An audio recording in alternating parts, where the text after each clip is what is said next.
আপেলটি খাবার পর আমার মন ভরে গেল। I felt full after eating the Apple. The Apple. হ্যাঁ, কি হবে? দ্য অ্যাপেল বলবো না দি অ্যাপেল বলবো? আজকের ভিডিওতে আমি সেটা নিয়েই আলোচনা করব। দা বললে অ্যাপ্লিকেবল হবে নাকি দি বললে অ্যাপ্লিকেবল হবে। গ্রামারের এই নিয়মটা জানতে গেলে আমাদেরকে গ্রামারের একেবারে বেসিক নিয়মটা জানতে হবে। English alphabet. ইংলিশ অ্যালফাবেটে দুই ধরনের লেটার থাকে, একটাকে বলা হয় ভাওয়েল আর একটাকে বলা হয় কনসোনেন্ট।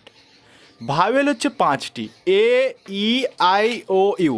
ভাওয়েল শব্দের অর্থ স্বরবর্ণ।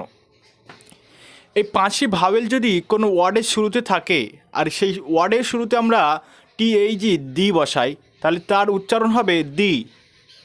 আর যদি কনসোনেন্ট দিয়ে শুরু এমন শব্দের পূর্বে টিএইচি বসাই, তাহলে আমাদের উচ্চারণ হবে দা।